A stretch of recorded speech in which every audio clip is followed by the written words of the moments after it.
tak cek dari belakang, belakang, ternyata korbannya di bagian bawah kereta nomor 1 dari logo. Dicek samping gitu nggak nemu, sampai di bagian bawah masinis baru ketemu. Tangannya nyangkut di bagian roda, melengkung. Ya ampun.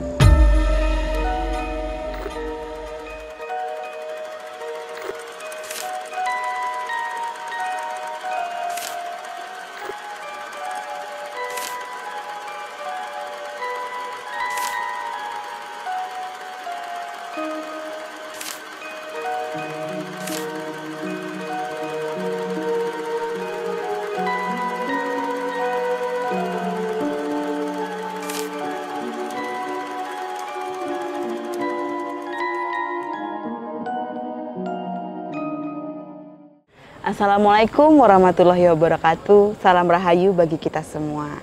Balik lagi di sesi obrolan santai bersama saya Noven. Dan tentunya saya tidak sendiri karena ada Mas Rahmat. Ya. Mas Rahmat silahkan memperkenalkan diri. Ya, saya Rahmat Haryanto. Saya petugas PPJ di Resort 68 Solo Balapan. Oke, PPJ itu apa Mas? Boleh dijelasin dulu? PPJ itu petugas pemeriksa jalur. Oke, ya.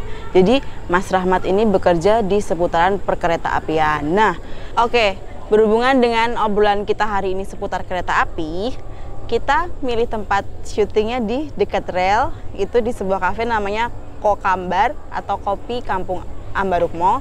Dan saya udah mesenin nih buat Mas Rahmat, silahkan mau pilih yang mana Mas. Ini ada kopi cernis, encer manis, itu ada kopi gula aren. Oke. Silahkan mau dipilih yang mana nih? Saya yang ini ya. Saya ini juga. Iya. Ini sedotannya Mas dikopiok dulu biar nyampur ya.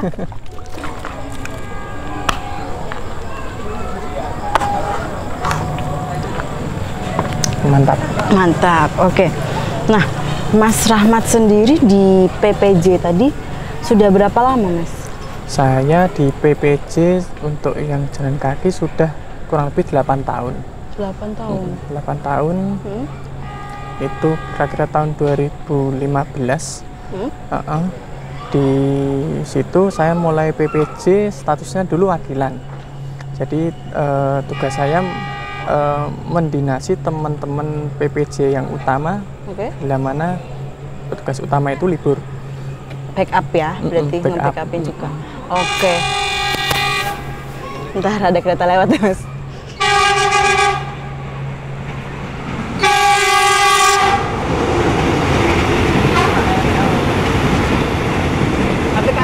Nggak sampai malam ya. Berarti sudah sangat berpengalaman ya Mas di bagian itu. Boleh dijelaskan nggak kerjaannya PPJ itu tugasnya apa aja? Jadi seorang PPJ itu pada dasarnya tugas pokoknya memeriksa kondisi jalan rel. Relnya ya? Iya, relnya. Jadi memastikan jalan rel itu aman dilalui kereta. Jangan sampai gitu kereta sudah dilepas dari stasiun, di tengah perjalanan ada kendala. Nah, dalam melakukan pekerjaannya itu berarti beneran ngecek rel sepanjang jalur itu atau hanya pengawasan di titik tertentu aja? Enggak, jadi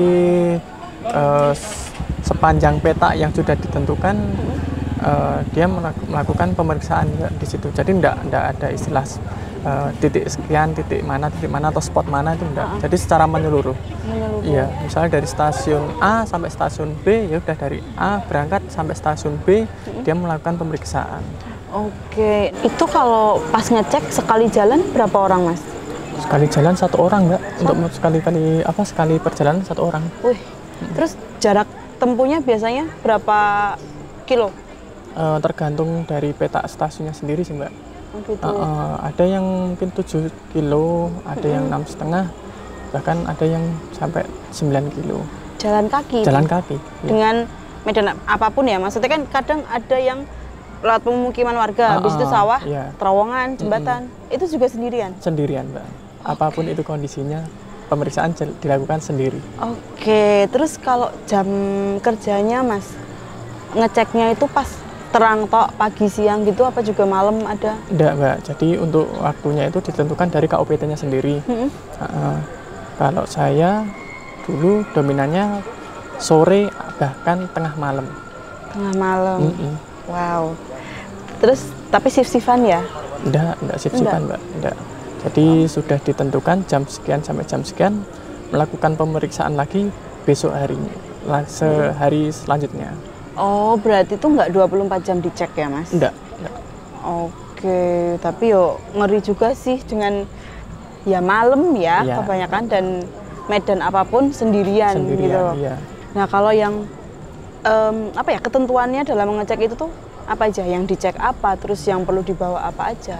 Jadi kalau yang dicek tuh pada dasarnya relnya ya Mbak ya, relnya, terus komponen atas kayak misalnya penambatnya jangan sampai ada yang hilang, terus kondisi relnya jangan sampai ada yang retak atau bahkan putus. Iya.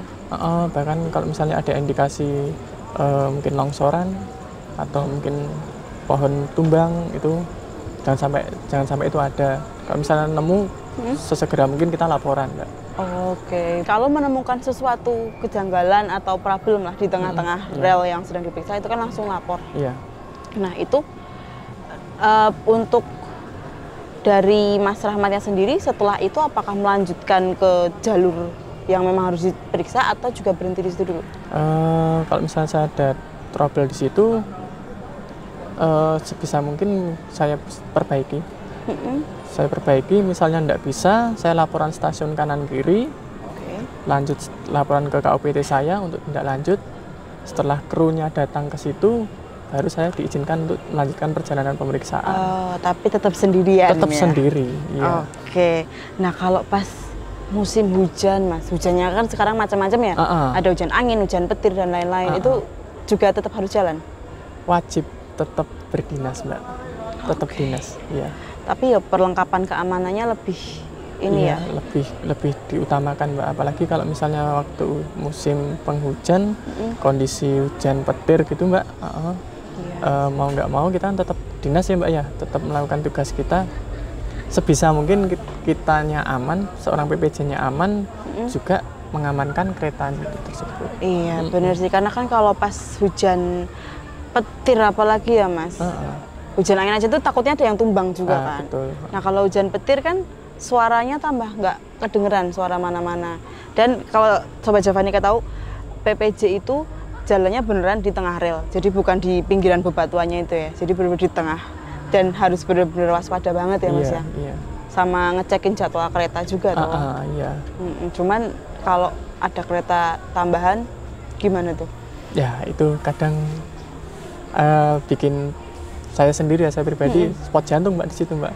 Iya. Setahunnya kereta udah lewat, udah nggak ada jam kereta, ternyata kereta masih lewat. Tapi pernah mengalami surprise itu nggak Mas? Pernah. Waktu itu musim angkutan lebaran Mbak ya. Kalau reguler waktu itu sudah lewat. Ternyata untuk kereta tambahan tanpa pemberitahuan update-nya ya. Tanpa update-nya tahu-tahu lewat Mbak. Jadi kurang lebih jarak 500 meter lah itu baru saya tahu, wah itu kereta.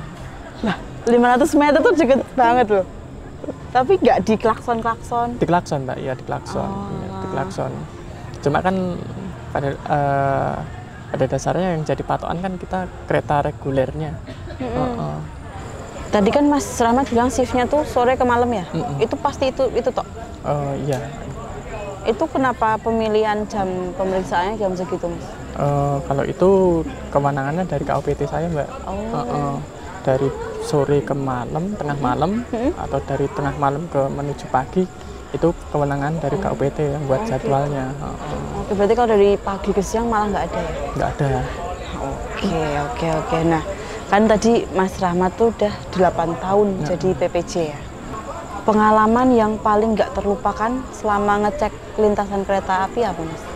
Pengalaman yang nggak terlupakan itu waktu pemeriksaan lewatin jembatan ya Mbak ya. Lewatin jembatan daerah jembatan Bengawan. Di situ saya udah nengok sampai 3 kali. Nengok pertama memastikan nggak ada kereta. Mulai masuk ke jembatan. Nengok yang kedua nggak ada kereta lagi. Semakin ke tengah jembatan. Nengok yang ketiga Anehnya kereta itu sudah masuk di awal jembatan. Awal jembatan itu kalau di nalar ya, harusnya tadi pas nengok kedua lah, harusnya udah kelihatan sorot logonya. lampunya. Itu nggak terlihat sorot lampunya dan tidak terdengar suara klakson atau maupun suara mesin atau roda yang lewatin rel itu. Sama sekali nggak dengar. Terus apa yang terjadi saat itu, Mas? Refleks lompat saya, Mbak. Jembatan loh, Mas? Saya refleks lompat ke samping jembatan. Pas alhamdulillahnya dapat di bagian pilar. Di situ saya pegangan di pilar, kereta lewat. Ya ampun, ngeri banget ternyata. Tapi itu buat Mas Rahmat sendiri sebuah fenomena yang aneh nggak? Atau mungkin pernah sebelumnya atau setelahnya kejadian yang mirip-mirip lah, kayak udah nengok berapa kali nggak ada, terus yang terakhir ada tapi harusnya dari tadi tuh aku tahu gitu loh. Iya Mbak, itu ya termasuk pengalaman paling aneh. Saya 3 kali Mbak, hampir ketabrak kereta di jembatan itu 3 kali. Jembatannya sama? Sama, jembatannya sama. Mungkin ada setan budek, pernah dengar nggak sih Mas setan budek? Pernah yang bikin iya. Tapi itu jembatannya memang kalau dari sepengetahuan Mas Rahmat sendiri, jembatannya ngeri nggak? Kalau dari saya pribadi, pengalaman saya pribadi memang jembatan termasuk ngeri Mbak. Saya paling berat, paling males ya. Kalau dulu waktu wakilan itu dapat dinasan jatah pengecekan dari stasiun Balapan, Jebres ke arah Palur. Yang saya takutkan cuma ya itu tadi, jembatan Bengawan itu tadi. Itu. Oke, bentar, ada kereta lagi Mas. Ini juga nggak kedengeran nih tadi tiba-tiba. Maaf ya Sobat Javanika, keretanya barusan lewat. Oke, lanjut lagi Mas. Ya itu tadi Mbak, jembatan Bengawan itu kalau pengalaman saya pribadi, pertama tadi ya hampir ketabrak kereta 3 kali.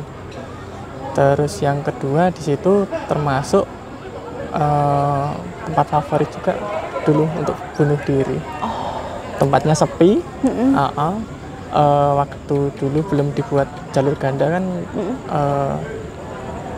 gelap ya Mbak ya. Iya. Dominan gelap, masih banyak persawahan, terus masih banyak kayak kebun-kebun kosong gitu Mbak. Jadi ya ngerasa aneh aja, terus ngerasa berat aja kalau lewat situ. Iya. Tapi maaf, kalau yang favoritnya itu lebih banyak yang loncat atau nabrakin? Kebanyakan yang menabrakkan diri ke kereta. Nah, selain itu Mas, selain jembatan Bengawan tadi ya, ada spot yang menurut Mas Rahmat paling horor atau malesin gitu nggak? Ada lagi itu peta antara stasiun Purwosari sama stasiun Gawok. Lumayan jauh sih itu. Itu daerah Pajang itu Mbak. Itu juga sama. Kalau saya pribadi pengalaman di situ, setiap kali lewat daerah Pajang, itu kayak kita ngelewati dimensi lain. Yang dirasain apa Mas? Begitu ngelewat daerah situ, rasanya dingin Mbak, kayak kita buka kulkas awal gitu, dingin. Lewat situ dingin, sampai nanti masuk daerah Mayang, baru kita ngerasa biasa lagi. Biasa ya. Tapi kalau dari 2 spot itu tadi ya, Mas Rahmat pernah melihat sesuatu kah atau apa? Kalau melihat bentuk nyata itu belum pernah sih Mbak. Tapi kalau misalnya kayak bayangan sekelibat gitu pernah. Suara-suara? Suara pernah. Itu teriak aja atau minta tolong atau manggil malah? Biasanya manggil. Manggil Mas gitu. Mas gitu. Biasa gitu. Kalau enggak, pernah di daerah Mayang itu Mbak, daerah PCL Mayang, peta Gawok Purwosari, itu ada kebun luas Mbak, bekas perkebunan tebu. Di situ ada gubuk kecil, sampingnya pohon besar. Kurang lebih jam 3 dini hari. Di situ siapa yang nggak seneng sih Mbak, jam-jam segitu dengar ada orang ngobrol. Iya, ada temennya nih, gitu kan? Betul. Di situ saya melakukan pemeriksaan, jalan. Saya merasa senang Mbak, saya sapa, monggo Pak, jalan-jalan. nggak direspon. Lanjut lagi, saya tegur lagi, Pak monggo langkung nggih, nggak direspon. Ketiga kali, Pak rumiyin nggih, nggak direspon. Cuma bangunannya itu menghadapnya ke arah kebun, Mbak. Jadi kalau dari rel itu ketutup ada kayak papan gitu ya, Mbak ya. Cuma kan di situ suaranya jelas, Mbak. Suaranya rame ya, kayak orang ngobrol kayak bareng. kita ngobrol kayak gini, Mbak. Jam 3 pagi. Di situ sampai 3 kali saya nyapa nggak ada respon. Saya penasaran, Mbak. Saya muter balik. Saya sorotin lampu itu ternyata nggak ada siapa-siapa dan suaranya hilang. Sekejap suara itu hilang. Nggak ada motor lewat, nggak ada orang mancing, nggak ada orang cari rumput jam segitu gitu. Bener-bener hilang senyap lagi. Tapi pas awal akhirnya Mas Rahmat nyapa itu kelihatan bentuk atau bayangan apa? Enggak. Di situ memang gelap, Mbak. Cuma suaranya jelas banget kayak kita ngobrol kayak gini, Mbak. Tapi obrolannya kedengeran nggak, ngobrolin apa mereka? Enggak jelas. Nggak, cuman kayak ngobrol. Dia ngobrol gitu, Terus rasa aneh, Mbak ya. Tadinya ada suaranya kok jadi nggak ada, hilang gitu ya. Tetap jalan. Di sini saya udah merinding nih. Nggak lari tuh, Mas? Enggak. Saya lanjut jalan sampai di PJL Mayang. Saya di situ istirahat, Mbak. Ngobrol sama yang petugas. Saya habis kenalan, Mas, di sini. Apa Mas? Nggak ada wujudnya sih, cuma suara aja loh. Ngobrol-ngobrol nanti.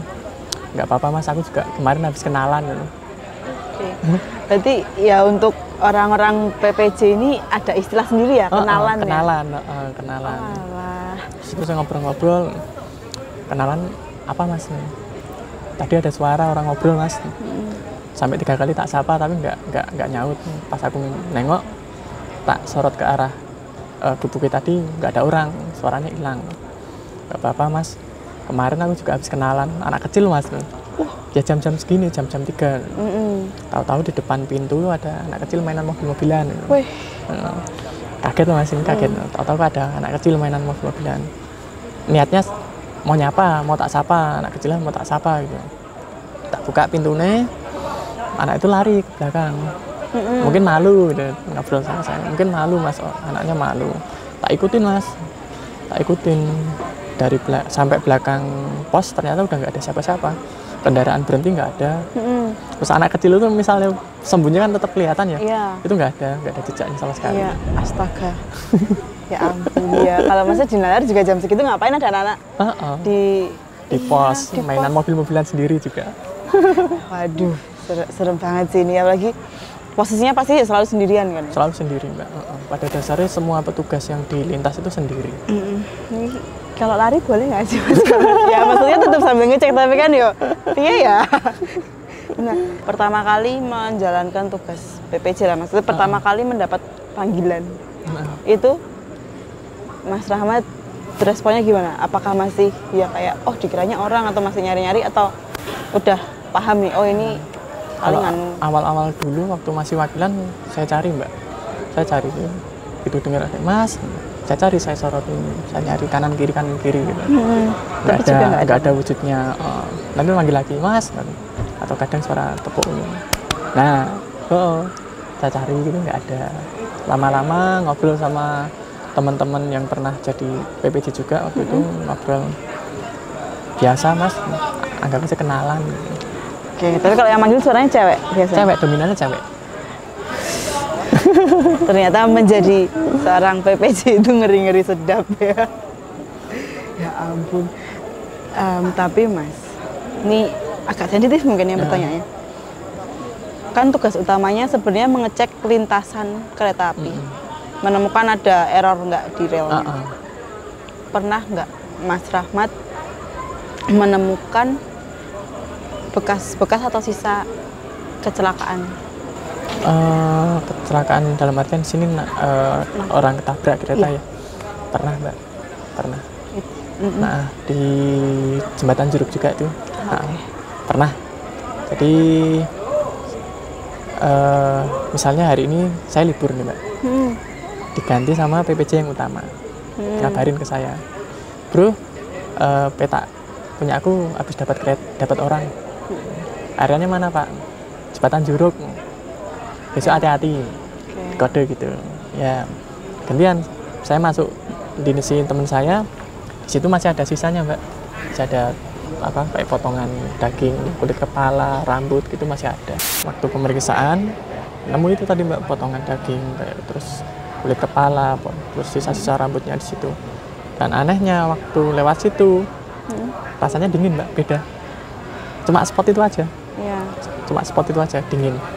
Itu selang 1 hari setelah kejadian ya berarti. Terus aku penasaran, temennya Mas Rahmat tadi bilang hati-hati ya. Hati-hatinya itu dalam konteks apa ini? Hati-hatinya ya mungkin itu ya, jangan sampai keinjek sisanya ya. Atau mungkin ngasih tahu juga hati-hati ya kalau misalnya pengen narik orang misalnya ngajak di situ mungkin ya. Sih. Iya sih, karena masih baru-baru banget juga. Baru-baru banget. Ya, itu tuh yang membersihkan atau evakuasi korbannya tuh langsung hari itu juga kan? Langsung hari itu juga Mbak. Cuman yo ini ya karena jadwal kereta yang padat juga jadi nggak bisa menyeluruh bersihnya mungkin gitu ya. Iya. Oke lah, kalau seumpama petugas PPJ-nya menemukan sisa-sisa itu, apa yang dilakukan? Kalau saya pribadi biasanya cuma saya pinggirin atau mungkin saya tinggal Mbak. Saya tinggal. Ya kalau mau minggirin juga. Saya tinggal, biasanya saya tinggal. Kalau enggak saya tutupin pakai batu-batu gitu Mbak. Oke. Iya, tapi ya tidak, maksudnya untuk jalur keretanya tetap masih aman ya? Masih aman, yang penting kan jalur keretanya aman. Itu aja. Ya, itu ya serem, ini tambah serem ya. Maksudnya kalau makhluk astral kan ibaratnya kita permisi atau kita berdoa dan yakin kan ya itu kayak ya udahlah nanti juga lewat sendiri kok. Tapi kan kalau menemukan sisanya itu lebih kebayang-bayang toh mesti. Iya, kebayang. Kadang juga sampai rumah masih kepikiran. Ikut nggak sampai rumah gitu. Iya sih, bener sih itu. Nah, kalau ini nih terkait hal-hal mistisnya ya Mas. Mas Rahmat sendiri ada persiapan khusus ketika mau jalan ngecek relnya? Nggak ada sih Mbak, yang penting niatnya udah kerja, berdoa gitu aja. Tapi pernah diikutin sampai rumah nggak? Mungkin setelah lewat yang 2 spot paling horor tadi? Biasanya itu yang ngasih tahu Bude ya, Bude. Biasanya kan saya kalau beberapa bulan sekali kan saya pijet ya. Sama Bude biasanya dikasih tahu. Ada yang ngikut Mas sampai rumah gitu. Saya tak bersihin, tak buang. Oh, dibersihin sama Bude sekalian. Biasanya gitu. Dulu pernah rasa itu udah aneh Mbak, badan itu aneh. Rasanya capek banget. Telepon Bude, tak tolong besok hari, misalnya hari Kamis kosong nggak jadwalnya? Kosong Mas. Gimana? Minta tolong pijet Bude. Terus pijet, ngobrol-ngobrol gitu, nanti tak tahu Mas dikasih tahu. Wah, ada yang ngikut Mas sampai rumah gitu. Nanti tak buang. Ya, jadi kerasanya itu ya Mas, lebih berat. Badannya berat, cepet kayak capek. Rasanya cepet capek, kayak ada yang gendong gitu. Iya. Tapi itu cuma sekali toh yang Mas Rahmat tahu kalau diikutin sampai rumah? Beberapa kali sih Mbak, sampai beberapa kali. Tapi akhirnya kayak ya udahlah ntar juga pulang sendiri ya tadi. Udah ini ya, sangat berpengalaman. Oke, pengalaman menemukan sisa-sisa bagian badan terus diikutin juga pernah. Amit hampir ketabrak juga pernah ya Mas. Nah, kalau yang mamar Mas, Mas Rahmat sendiri menyaksikan kejadian kereta dapat orang tuh pernah nggak? Pernah Mbak. Pas lagi jalan juga ya? Waktu jalan juga, jadi 2 momen. Waktu jalan kaki, petanya Purwosari Balapan, kira-kira jam 8 ya Mbak ya. Jam 8, dari belakang, dari jalur sebelah ya. Nah, dari jalur sebelah, diklakson dari belakang. Ten, gitu. Saya kira cuma sebatas saling nyapa ya. Masinis nyapa ke PPJ. Setelah itu kok klaksonnya tambah panjang, ten gitu. Akhirnya setelah ngelewatin saya ternyata berhenti nih. Asisnya turun. Mas, sini dulu bentar Mas. kereta aku dapat orang. Loh, sebelah ngendi Mas? Sebelah mana? Cek, aku blank mau entuk uang, aku yang penting aku entuk uang mau. Aku dapat orang. Tak cek dari belakang, ternyata korbannya di bagian bawah kereta nomor 1 dari loko. Oke, nomor 1 dari loko berarti belakangnya pas. Oke. Korbannya di situ belum meninggal dunia, setengah sadar. Di situ dan kepotong bagian lengan sini kepotong. Kepotong. Orangnya kayak linglung gitu mbak, di bawah keretanya kayak linglung. Terus di situ saya laporan ke asistennya, Mas, korbannya sebelah sini, di bawah sini. Dicek sama asistennya. Aduh, mau masuk stasiun kok dapat orang gitu. Udah mau nyampe dapat orang. Iya. Di situ dicek, minta tolong warga, nggak ada yang berani, nggak ada yang berani ngambil, nggak ada yang berani. Pak minta tolong Pak, nggak berani Mas, nggak berani. Udah terus keretanya mundur, keretanya mundur lagi, diambil korbannya, dievakuasi, tapi kan tangannya belum ketemu tuh Mbak. Dicari dari belakang rangkaian sampai ke depan loko sampai ke kereta nomor 1 di belakang loko nggak nemu. Dicek samping gitu nggak nemu, sampai di bagian bawah masinis baru ketemu. Tangannya nyangkut di bagian roda, melengkung. Ya ampun. Mas, minta tolong mundur dikit ya. Apa Mas? Tangannya di bawah roda Mas. Ya ampun. Mundur lagi baru diambil tangannya. Oke, bentar Mas. Keretanya lewat lagi teman-teman.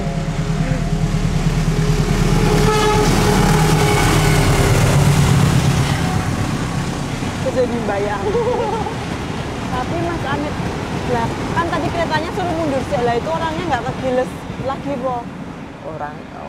Orangnya udah dievakuasi. Oh udah dievakuasi. Tapi pikirnya masih di situ terus disuruh mundur gitu. Enggak, udah dievakuasi. Seru banget. Itu waktu jalan kaki ya tadi. Setelah tangan diambil udah lengkap, bawa ke rumah sakit. 1 jam berikutnya dikabari dari rekan-rekan tadi yang ikut nganter sampai rumah sakit, meninggal Mas orangnya Mas. Dia sempat kaget juga sih Mbak di situ, jalan kaki sendiri, tahu-tahu dapat laporan dapat keretanya nabrak orang tadi. Terus yang kedua waktu pemeriksaan, tapi waktu saya ikut kereta di lokomotif. Lokasinya sama juga di tempat favorit bunuh diri, daerah jembatan Bengawan. Di situ dari kejauhan kereta itu udah klakson Mbak. Udah klakson, anehnya korbannya itu nggak noleh sama sekali nggak noleh. Udah diklakson sampai lama banget. Kan kereta nggak bisa langsung berhenti ya Mbak ya. Nggak bisa. Tabrak di situ, berhenti di tengah jembatan berhenti. Nabrak ya Mas? Perasaanku ya nabrak Mas, pasti nabrak. Ya udah nanti laporan di Palur aja Mas. Lanjut di Palur, di situ berhenti. Mas, yakin ya tadi nabrak ya? Yakin Mas nabrak Mas? Jelas di situ udah jelas nabrak. Korbannya ada, saya lihat sendiri juga tadi udah klakson panjang.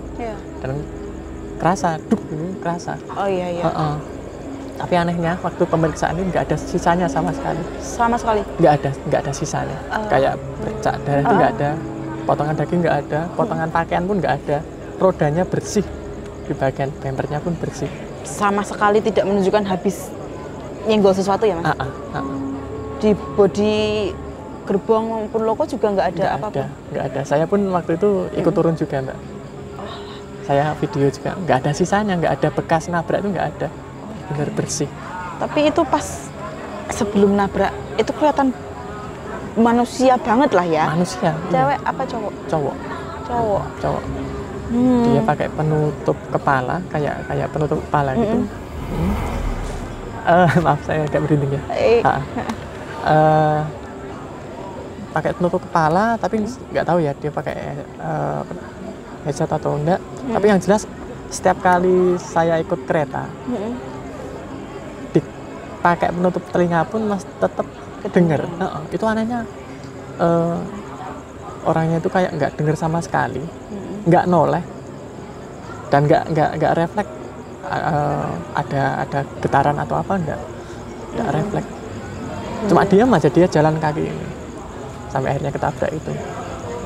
Oke, tapi yo kerasa duknya tetap kerasa seperti ya nabrak sesuatu gitu. Kerasa. Tapi itu sempat ditanyakan ke teman-teman yang mungkin pernah mengalami apa ya, kita bisa bilang menabrak tabrakan goib lah. Ada yang pernah mengalami kayak gitu juga nggak? Kalau dari teman-teman masinis ada, dulu juga pernah cerita seperti itu, ada. Nggak ada wujudnya mas, saya pernah nabrak juga nggak ada wujudnya gitu. Oke. Tapi titiknya beda ya mas, bukan Beda, yang di itu tadi? beda, ya, beda mbak. Oke. Itu serem ya, maksudnya iya, yang ngeri dan mistisnya pun tetap ada ya kalau dalam melakukan pekerjaan. Tapi dengan resiko dan kengerian yang seperti ini, karena kan ini juga akan terbayang-bayang setelah pulang kerja juga ya. Mas Rahmat nggak pernah ada kepinginan mengundurkan diri gitu, ganti kerjaan apa yang lebih fun? Enggak sih mbak, karena kan itu bentuk tanggung jawab saya ya mbak, ke perusahaan. Kalau teman saya ada pengalaman juga sih dari teman saya, waktu dinas bareng, lagi-lagi di jembatan Bengawan juga. Itu kayaknya emang titik favorit apapun. Titik favorit ya. Jadi situ waktu pengecekan malam, mendekati maghrib lah, mendekati maghrib, di situ dinas bareng.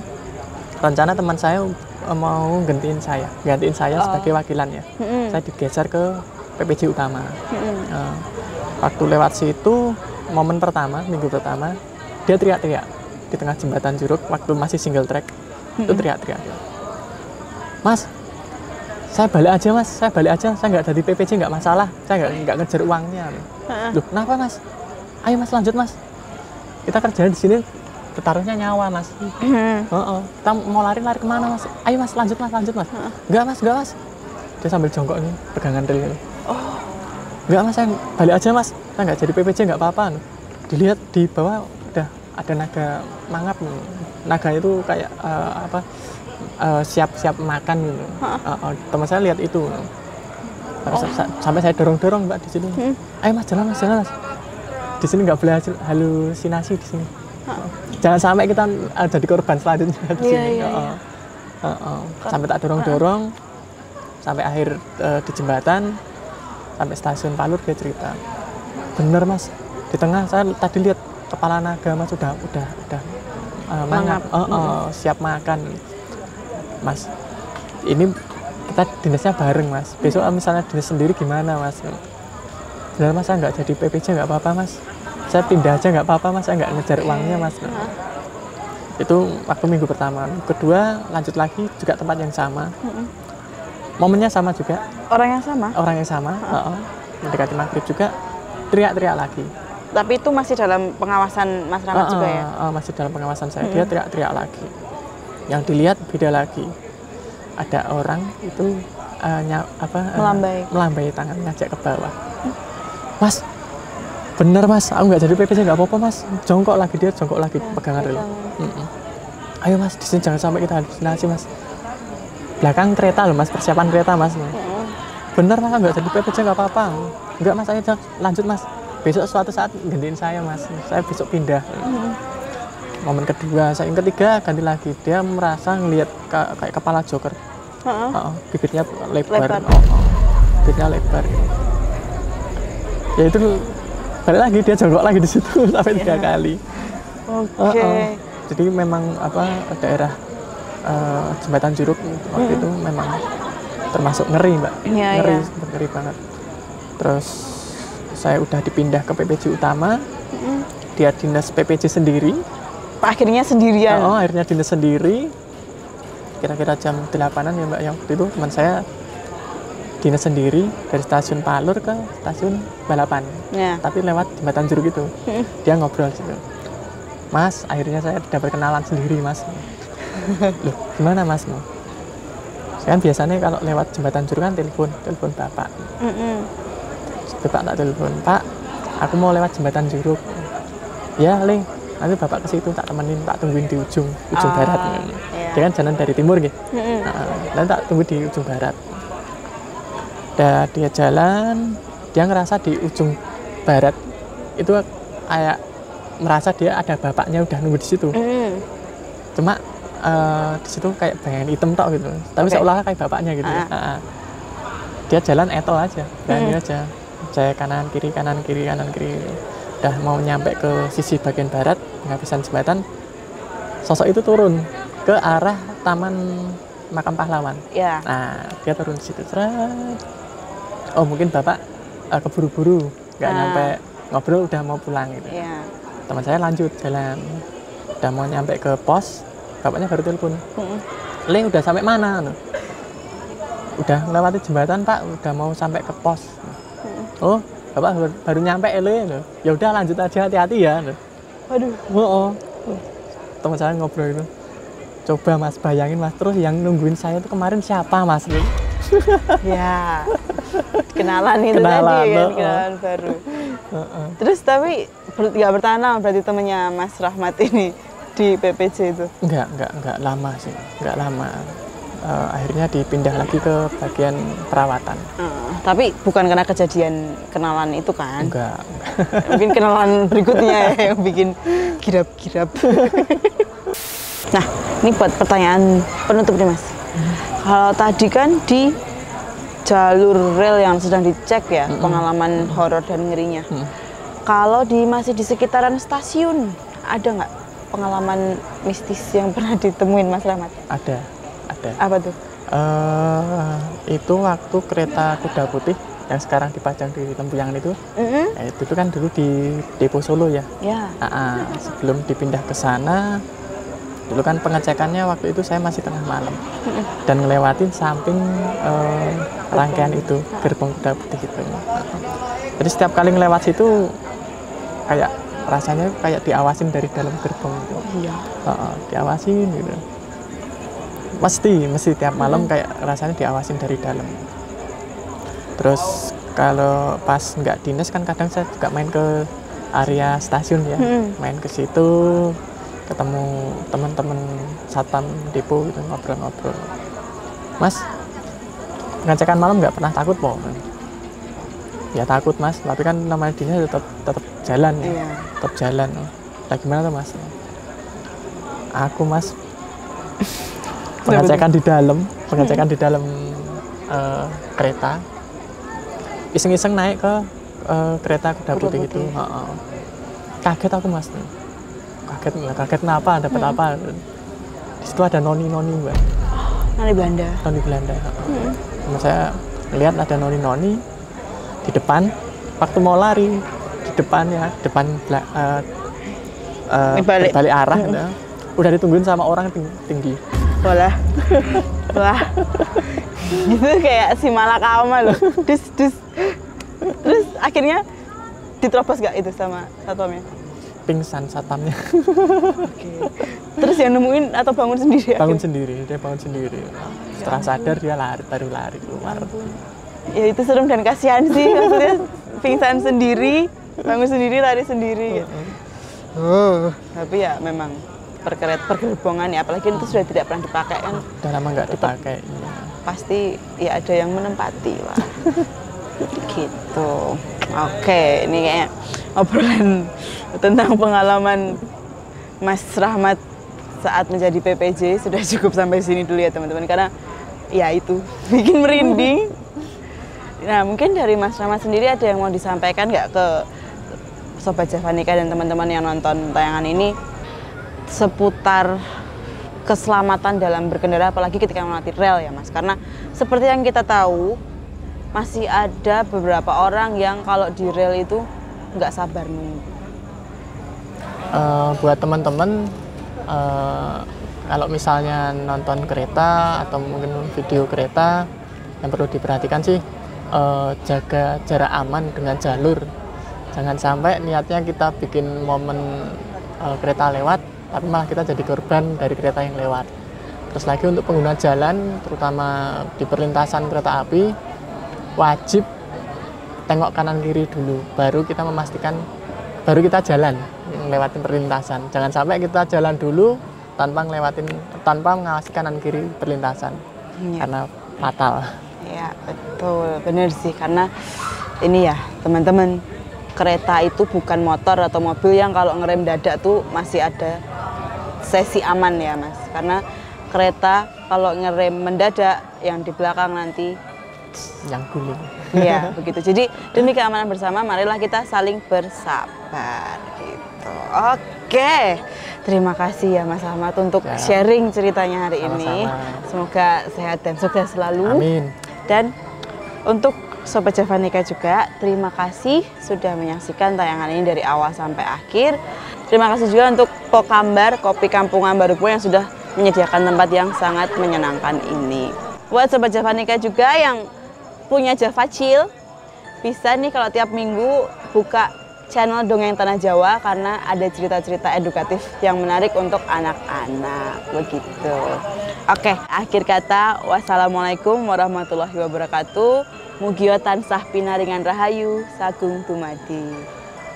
Salam rahayu.